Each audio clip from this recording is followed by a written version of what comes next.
Good morning. Welcome, NIA parents. For those of you that are with us, thank you for joining us in person. For those of you that are on with us live or watching this later, thank you again for tuning in. This will be this school year's first parent workshop. The topic of our workshop today is social emotional development, and we'll be getting a little bit deeper into some of the milestones and some of the expectations for children at the various age levels. With you here, for those of you that don't know me, I'm Dr. Sharara, NIA school principal, and we have with us as well. My name is Ms. Sanella, and I am the GSRP Lead Teacher. So let's get to it. All right, so from the beginning, working on developing social skills. So this goes for students anywhere, honestly, from 2 to 5. So some ways we can develop social skills is by modeling. So modeling the appropriate behavior. So before kids come to school, parents, we always say you guys are the first teachers. So kids learn by watching the adults, how you guys handle situations, some that might be stressful, and they pick up from that. Also, they watch their older siblings. So the same way the siblings might deal with situations, the younger siblings pick up and they bring that to school. So playing, open-ended play allows for children to practice getting along with others. So an example of open-ended play is giving your child blocks and then playing with a sibling or playing with another child that's their age. And open-ended means you're basically not telling them what to do with the blocks. There's no one way to do it. It can be multiple ways that they may build with it. Reading. So reading stories together is a great way to talk about emotions.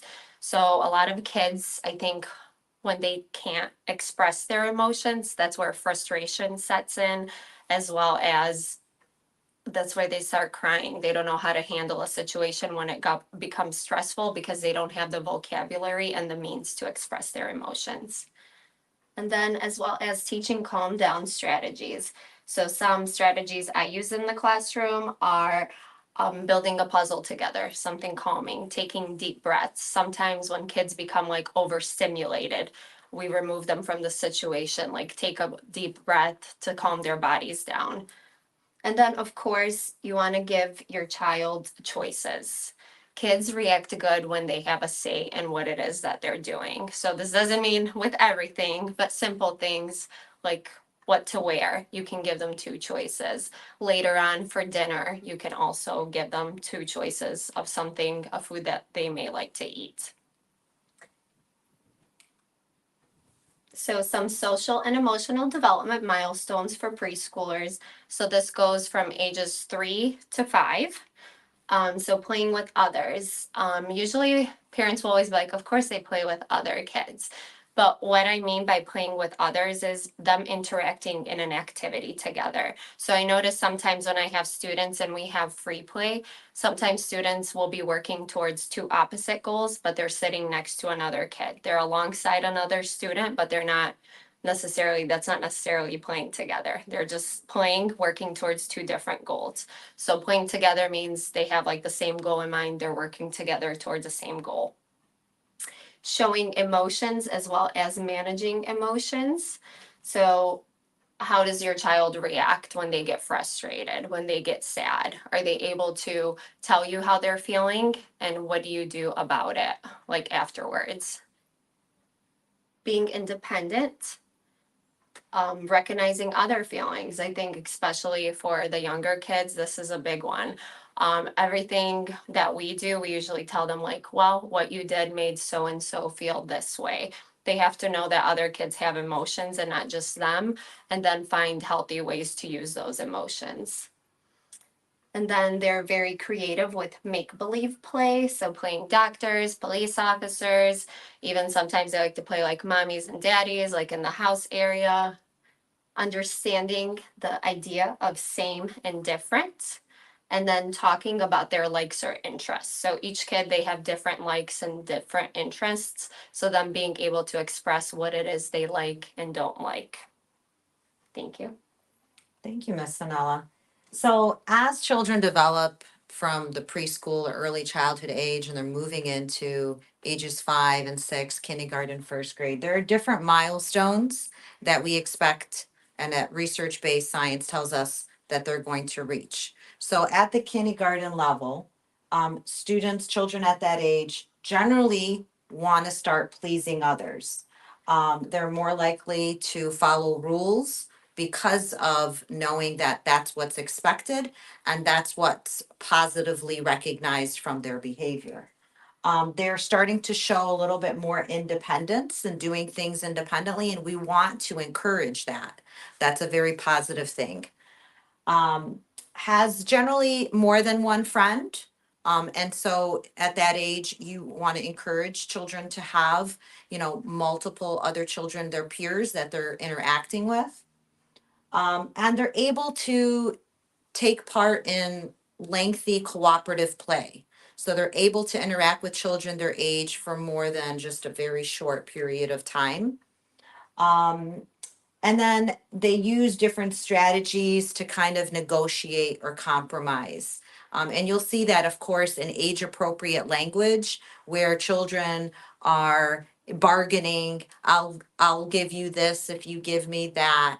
Let me use it first and then I'll give you a turn.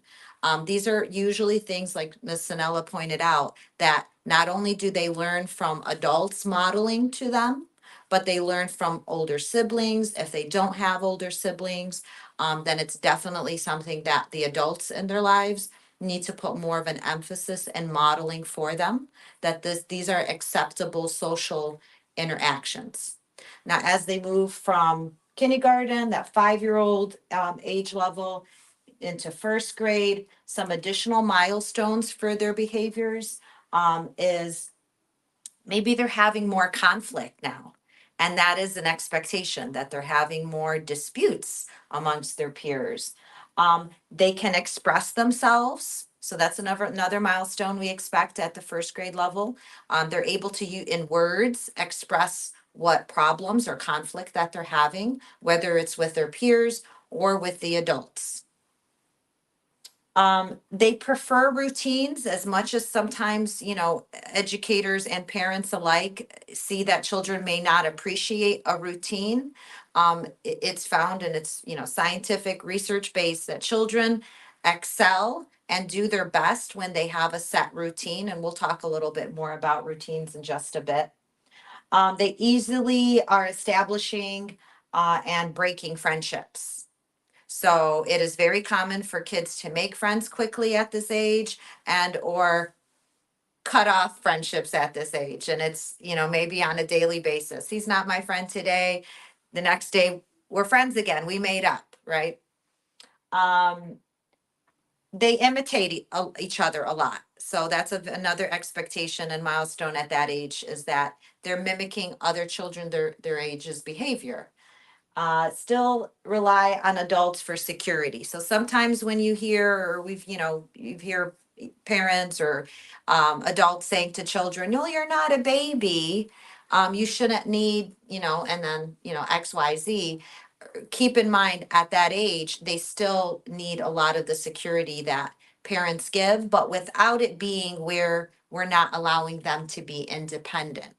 And we'll talk a little bit about what that'll look like while building responsibility at that age and independence, but while still providing them the confidence and security and nurturing that they very much need. So if you have a child around this age and or younger, a little older, and you feel like if you're comparing your children, your older children to your younger children, or you just feel like they've not really reached these milestones, here are some things that are needed for children to reach these milestones at the appropriate age. So, like stated before, children at this age really need rules and what we like to call at the earlier primary grade levels are promises, because children relate better to that word, that type of language, and that's the type of language that we encourage parents to use with their children. Rules kind of has a negative connotation, Like if you break the rule, you're in trouble, versus where we set some promises that we have in our home or in our classroom, and that children realize that they have a responsibility to uphold and keep that promise, right? So create and communicate the expectations with children. Sometimes parents don't realize that they need to really be explicit and explain the why. Even though that takes time and energy, it's very important to communicate and explain why it is a promise or a rule in the household, or as we do in the classroom. Children are very intelligent, and they're very inquisitive. So they'll often, drive you maybe a little nuts, and by asking why to everything, instead of just saying, because I said so. It's very important, if you want them to accept it and buy into what you're asking of them, you need to explain it to them. So communicate it in language that they'll understand. Speak to them at eye level. So children are very intimidated if we're speaking down to them. And it just means not in a turn, not only our tone, but literally at eye level. So that's why when we are addressing children, we'll sit down in a chair, or we'll need to kneel down to our knees. So there is no intimidation. We recognize that the dialogue is needed, so they need to be at face level with us and communicate that way. So parents, all the same. And sometimes that's a simple thing that, some may not recognize they need to do that. Giving praise, making sure that when children do make good choices, that when we see it, we don't ignore it. Children are keeping those promises so they can be recognized, and they want to please you, back to those milestones. So we need to recognize and praise children when they do make those good choices. And then, of course, we also want to explain, instead of saying, why are you doing that? Or that's not what you're supposed to do. We want to make sure we're not forgetting to tell them what they are supposed to do, what is expected of them. So instead of telling, your child, don't throw your shoes in front of the door, or you dropped your backpack on the steps, and, be, frustrated and irritated about it, you want to give them those reminders of what they were supposed to do. Oh, remember where this is supposed to go? Remember, you're supposed to hang this up in the closet. The shoes go in the shoes cabinet. Giving them the explanation of what was maybe done wrong, but not forgetting what to point out, reminding them what they are supposed to do.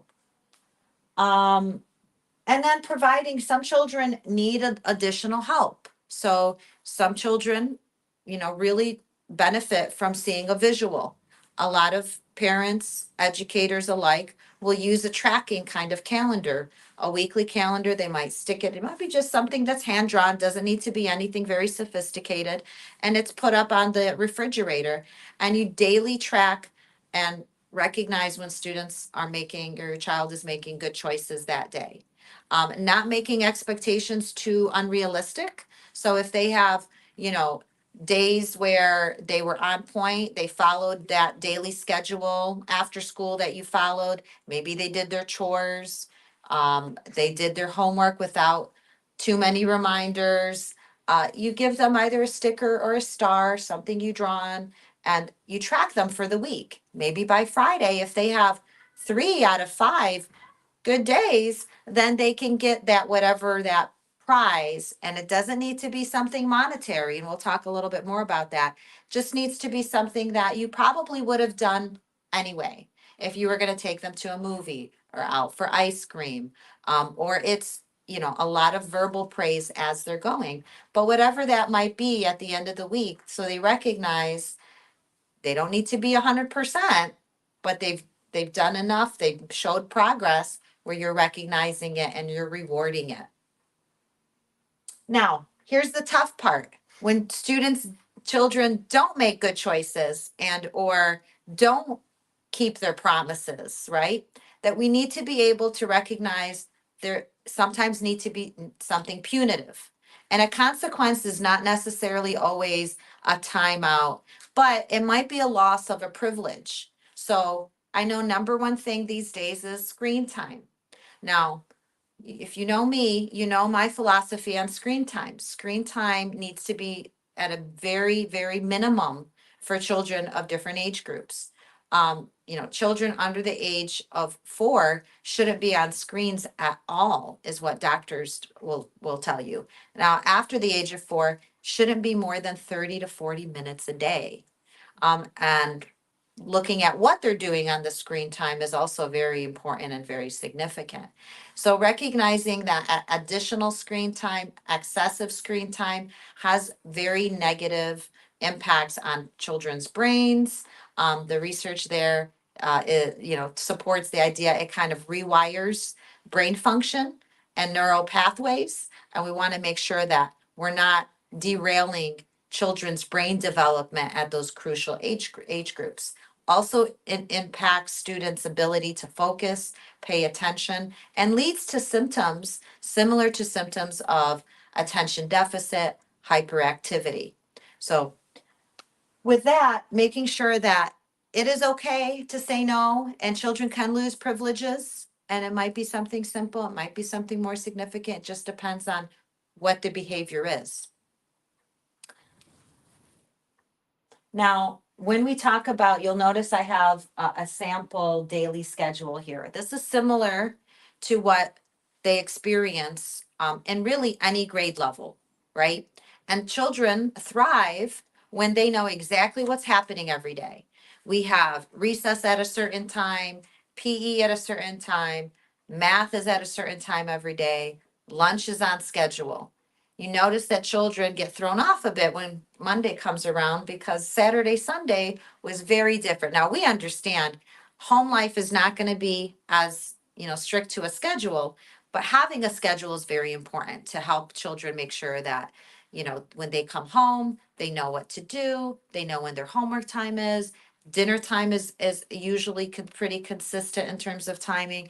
Bedtime is very important. We recognize when children don't get a good night's rest, their behavior is not the same the next morning. I think we have all experienced that. So that's something that's really important to have something similar happening at home. And it's great when kids can see it and it's displayed and they can monitor and track themselves. And that's where that self-regulation and independence comes from. So again, those routines and procedures, when you have a set schedule and you have procedures and just that routine of what happens when I come home from school. Do I have a snack first and then get straight to homework? Or do I get to just kind of unwind and sit for a little while with my snack? Maybe no screen time right now. I have a certain set time for some screen time later. When is my bedtime? Do I have any chores? Um, Whether you have a visual up or you have some kind of timer, at certain age groups, they really benefit from being part of that responsible, tracking of their own schedule, where it's not just mom or dad continuously saying, oh, it's 7 o'clock or oh, it's 7:30. The reminders are very helpful depending on the age group, but them knowing and having that conversation with them and explaining when you hear the ringer or when you hear this, it's time for that. Children really thrive. The research there tells us they benefit when they know exactly what comes next. That comfort level, it reduces stress, it reduces anxiety, and different forms of uncertainty about what's happening in their day. So here's an example of healthy sleep routine. So no screens 30 minutes before bedtime to help the brain kind of settle and unwind.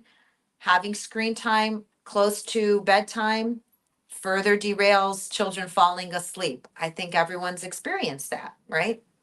Um, Having kind of like a countdown before bedtime. So 25 minutes before bedtime, they're maybe brushing their teeth and putting on pajamas. 20 minutes before bedtime, we're having some reading time together.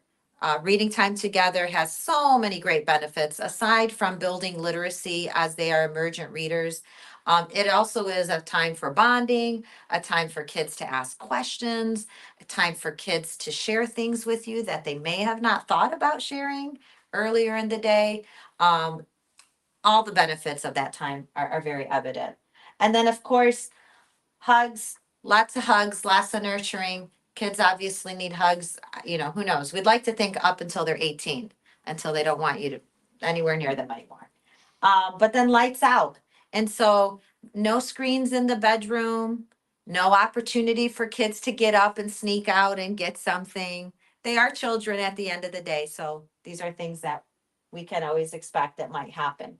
Making sure that we are teaching things like, one, we are as the adults consistent with the schedule. We don't want to throw the schedule off because it doesn't fit our needs. It might happen time to our time again, but we don't want that to be a consistent thing because that'll further derail kids from their consistency in their schedule. Encouraging independence. So, by the age of 4, children, and we're reminding parents of this, maybe even some of the upper grades, children should be eating completely independently.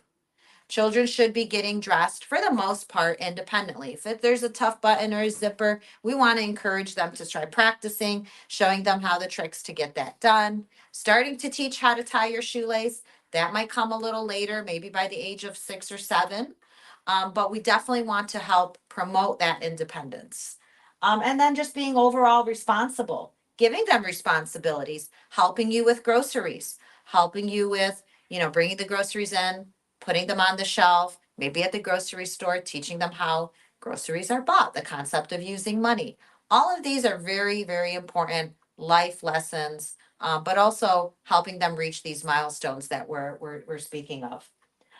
Things like baking. I know sometimes kids can make a mess, but I can't stress enough how valuable it is to have kids have that opportunity to learn through actually doing activities like that with you. And then cleaning up for themselves. So, whether you're singing a song or you put a song up on your phone, kids love the different various songs we have for cleanup.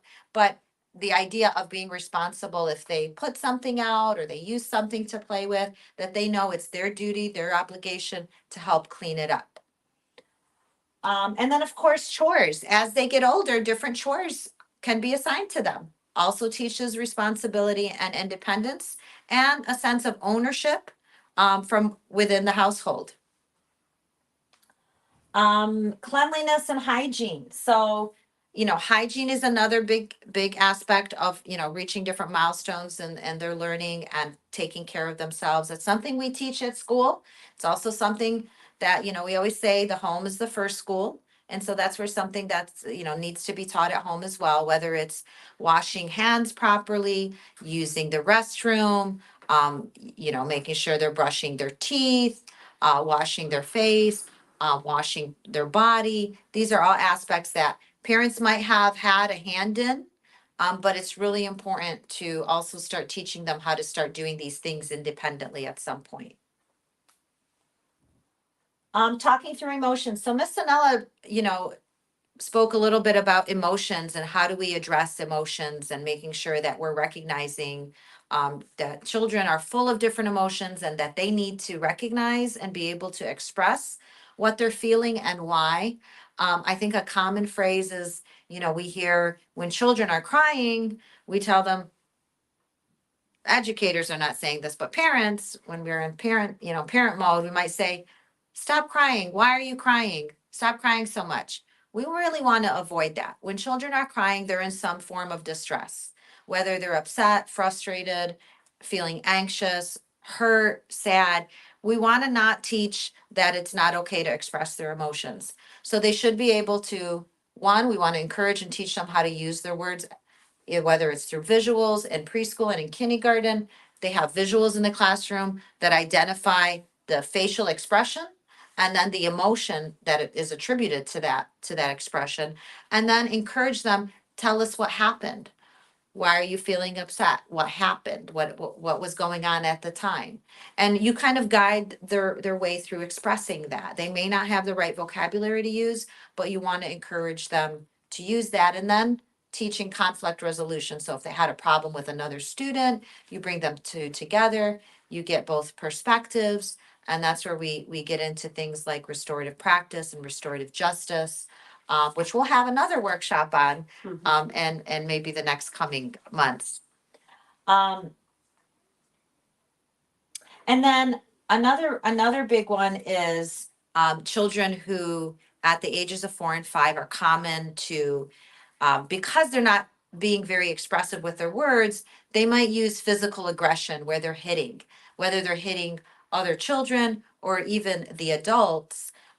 That's something that needs to not be taken lightly. Sometimes parents, we will see a child coming in, and the child, normal first month of school, they're really upset, they don't want to be here, and they're getting adjusted, so they start hitting at the parent.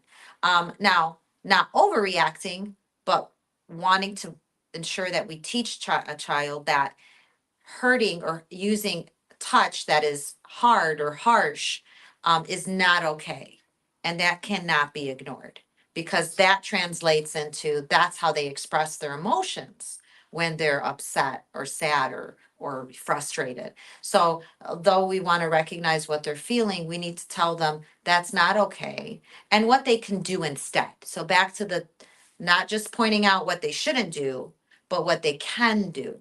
So gentle touches, using gentle hands and keeping our hands to ourselves, is something that as parents you want to make sure you make a point of each time. And I will say all of this takes time.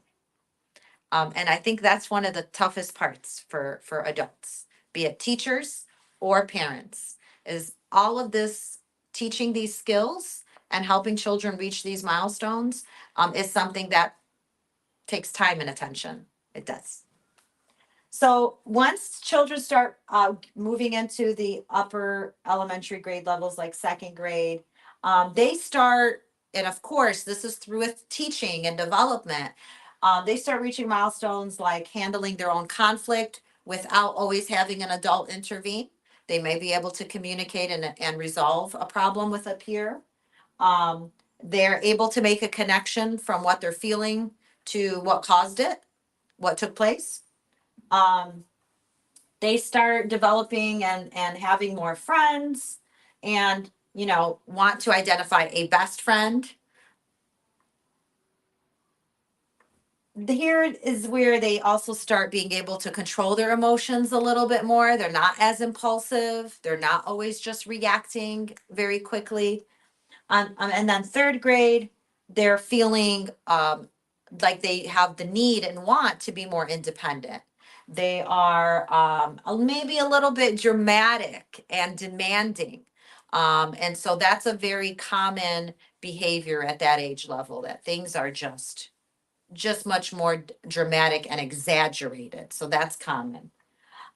Students at that age, ages 8 and 9, begin to use some more coping strategies, that they are recognizing what helps calm them down.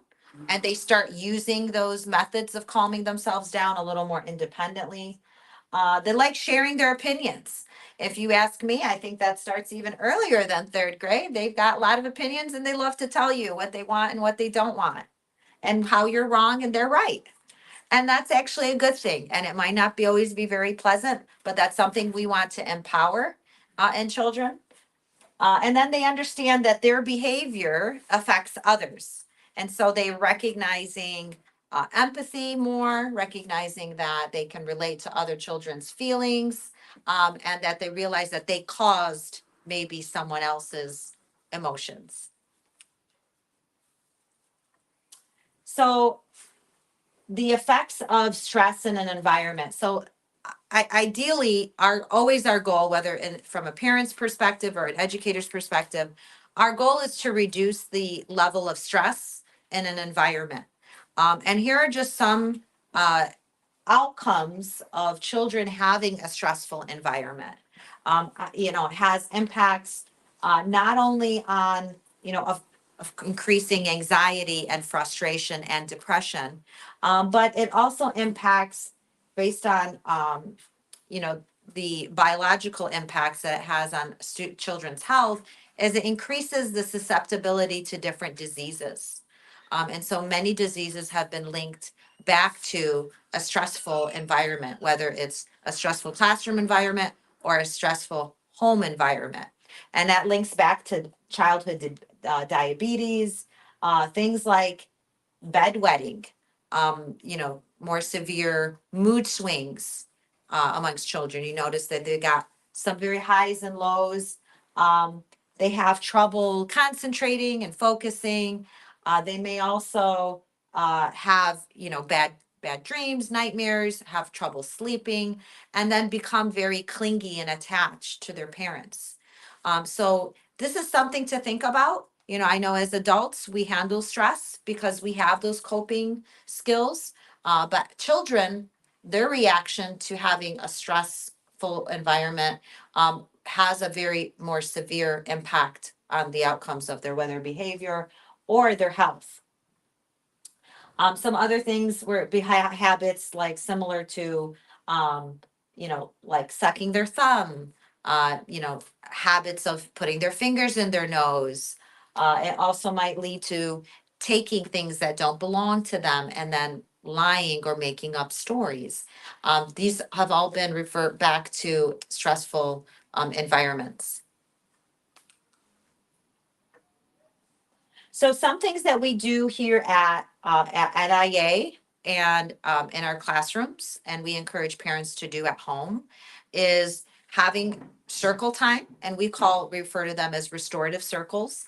At one, it helps build community, and it helps establish the sense of understanding each other. So everyone has an opportunity to share their feelings, answer a question. And this circle time can have a topic, and whoever's leading the circle time, if it's mom or dad at home, it is whatever, whether it was a problem that happened at school or a problem that happened at home, maybe conflict amongst, between brothers or sisters. And then they're able to resolve that through the circle time, and everyone has their own opportunity to share and speak and work through the problem itself. A lot of this is able to be done through modeling. So children learn best through seeing something in action. So similar to what we do in school, parents are able to model a behavior or an action for their child, and then they see a good example of it. We see that specifically students who are bilingual and hear two different languages. Through this development, it sometimes is a struggle to understand directions or explanations of something. And so when we model it, when we act it out, similar to a skit, they're able to really grasp the idea better. So we do a lot of modeling in the classroom. Through this kind of work, when you're working with your children at home, modeling can also give them, like those aha light bulb moments where they really understand you so much better. So some things in October, it is National Anti-Bullying Month. So we'll be having assemblies next week about what bullying is and what bullying is not. So, social and emotional development, big part of that is problem solving, conflict resolution, expressing and dealing with their emotions.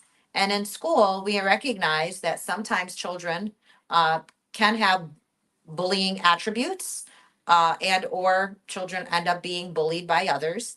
And so we like to obviously nip that in the bud real early, but also by explaining and having children understand what bullying is, but what it also is not. That not every time they're unhappy with another student does it signify bullying. But what they're able to do when a student they feel is bullying them, when this is ongoing behavior and they feel like they're being targeted verbally, physically, emotionally, they're being excluded. So that can have an impact on their psychological, mental health. So these are areas that we recommend parents to also speak to their children about at home, so they know what are some of the signals of a child being bullied, or if their child might have bullying tendencies and be mistreating others, and what the root cause of that is. So here are just some strategies to identifying bullying behavior. Here's what parents can do. Here's the teacher end of it, so you understand and recognize what we do here at school from the teacher end, but from the parents end, it's really important for teachers, parents to have an open line of communication. Parents should not hesitate to communicate with their child's teacher. We use multiple platforms. We have Class Dojo, which is very commonly used with our parents. Sending a teacher a message indicating you have a concern, asking for either a call or just shooting them a message of like, hey, I wanted to bring this to your attention. Or when you have a few minutes, I'd really like to have a phone conversation with you. Not everything entails a formal meeting, but those open lines of communication need to be there. One, you are an advocate of your child, so you should not hesitate in making that communication open. Also, speak with your child about things daily. I know every time we ask children, how was your day? The response is good or okay, fine. So I like to ask more open-ended questions where, you're asking, tell me about your day. What was one great thing that happened today? Did anything not so great happen today? Did anything make you upset or sad today? What was the worst part of your day? Not be afraid to ask those questions either. One, it opens kids up to ask, to share things that have happened, but it also gets them thinking and reflecting. And so that's how, if you want to get something out of them, that's the best way to do it. And then, of course, know yourself the signs of bullying, or if your child is exhibiting signs of bullying with their own siblings at home or with their cousins, and then addressing where you think that might be coming from. Because number one cause of children who do bully other children is because they are unhappy with themselves. It's more about themselves than it is about anyone else. So here are some signs of childhood mental health illnesses that are very common. 1 out of every 6 children in America has a mental health illness. And I know there's a lot of stigma associated with mental health. And I'd like to say, and I've happily to say that we, over the last course of a few years, I think we've gone away from some of the typical stigma that's associated, the stereotypes with mental health. Mental health is just like any other health issue, whether it is if someone were to have a disease or a disorder that was not associated with emotions or the brain function, um, it serves no different. And I think the more that we embrace the fact that mental health is just as important and not in any way shameful, but an area that we need to embrace and work on with children, I think the better children will be able to develop and gear away from mental health illnesses. So here are some typical mental health illnesses that are common amongst children. There's mood disorders, which refer to depression or some bipolar behavior where they have very highs and lows often. Eating disorders where kids are very preoccupied with what they eat or how often they eat. Anxiety disorders, which comes, in different forms like OCD or PTSD, where there is some obsessive or compulsiveness to certain behaviors, or there's been some trauma and they have some reaction to, post-traumatic stress. And then autism spectrum disorder, which is a very wide, range on that spectrum. So there's many different forms of autism and being on the spectrum, which is challenges or lacking ability to communicate with others. And usually some of these behaviors and these signs of these illnesses show as early as ages 2 and 3 years old.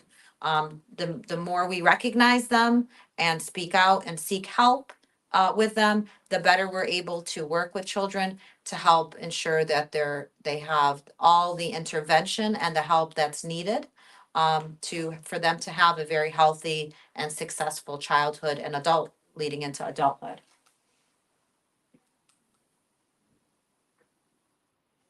So, of course, anytime you feel like your child may be struggling with a health illness, a mental health illness, an emotional impairment, a behavior type of disorder, or even the possibility of such, um, speak with your child's teacher, communicate, express your concerns, contact, me as your child's principal, and I will lead you in the right direction to who and what can support whatever challenges. It may or may not be mental health illness or disorder. It may be just helping children who are delayed reach the milestones that they might be delayed in reaching. But we can only do that as partners and doing that together. And so that open line of communication is a must to make sure that, your child is successful. And that is our shared goal. We all have the same goal in mind, of course. Here are some links and some resources to assistance with any social and emotional type of development or challenges that your child might be experiencing. And then here are all the resources that the information is cited from our presentation today. That was a lot of information. So, do you have any questions for those of you that are here with us? No, I'm sure. Any Can you questions? send this presentation by email? Oh, absolutely. Yes, I will share this. I'll actually post this on Class Dojo as a PDF document and you can refer back to it. This has also been recorded. So for parents who are not able to be with us today, can, go back and watch this. I have one question about any one of you can answer. Like Mhm. as a like an experienced teacher, Mhm. when is the earliest you can see that bullying or anyone subjected to bullying or Yeah. being a bully? I'll let Miss Sanella answer that from the early childhood perspective. So usually in my classroom, most of them don't come in knowing what a bully is. Sometimes certain behaviors, once we read stories, and then they can kind of relate. So then they will tell other kids like, "Oh, you're being a bully, like this character in the story." So usually it's just linked to kind of like behaviors. So most of the kids, obviously, they know if another kid takes a toy from them, it's not a nice behavior, but it's not necessarily bullying. We do explain to them, obviously, like picking on your friends, that's a form of like being a bully. And of course, for their early age, a lot of it we turn to the characters and the stories we have read. So kind of like shared experience type of thing. Thank you. Mm-hmm. And then when they get, into the, upper elementary grades, keeping in mind, many kindergartners have not been to preschool. And so that's their first year experience at school. And so they are being exposed to a lot of the social and emotional development that's being taught in terms of tools for the first time. And so here is where we want to bridge out with parents and partner with parents to make sure that even as early as in their as toddlers, that these things are being taught to children. So it's not until they make it to school do they start getting exposed to some of these like learning milestones in terms of behavior and interaction with other children. But yeah, some of these things are common in kindergarten as well. Once we get into first grade, we identify and make sure that children recognize if you are repeating, some very negative behaviors to the same child, you know, day after day, yeah, these are bullying behaviors. We work on one, addressing the behavior to kind of turn it around. But two, we want to also provide understanding and support as to why this child is behaving this way. And so whether it's they are having a hard time with themselves, they are unhappy and want other children to feel similarly, or they are just always used to getting their way. And in layman terms, they've never been told no. And so at home, they always get their way. And at school, they're not getting their way. And so they're reacting impulsively And then usually you'll see behaviors like that go hand in hand with not the inability to express. They won't use their words to say, hey, I really want this, or he's not giving me a turn, or he took my pencil. They're not using that expressive language, coupled with not used to having to work with children, their peers. That's a good question. Anyone else? Okay. Well, I think we're going to call it wraps. Thank you so much again for joining us. We will be having a monthly workshop. So I'll be sharing the topic for our next workshop sometime in November. Sure. Okay. Thank you all. Thank you.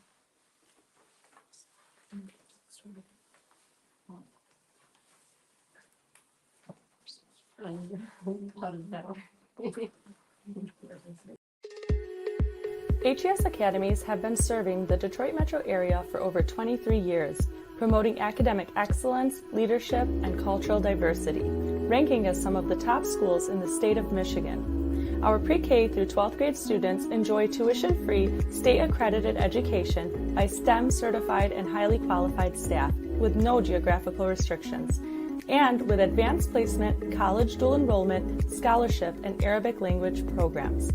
Noor International Academy in Sterling Heights at NIAPSA.org, Star International Academy in Dearborn Heights and in Canton at StarPSA.org, Universal Academy in Detroit at UniversalPSA.org, and Universal Learning Academy in Westland at ULAPSA.org. Join HES Academies today and enjoy a free Chromebook for every enrolled student.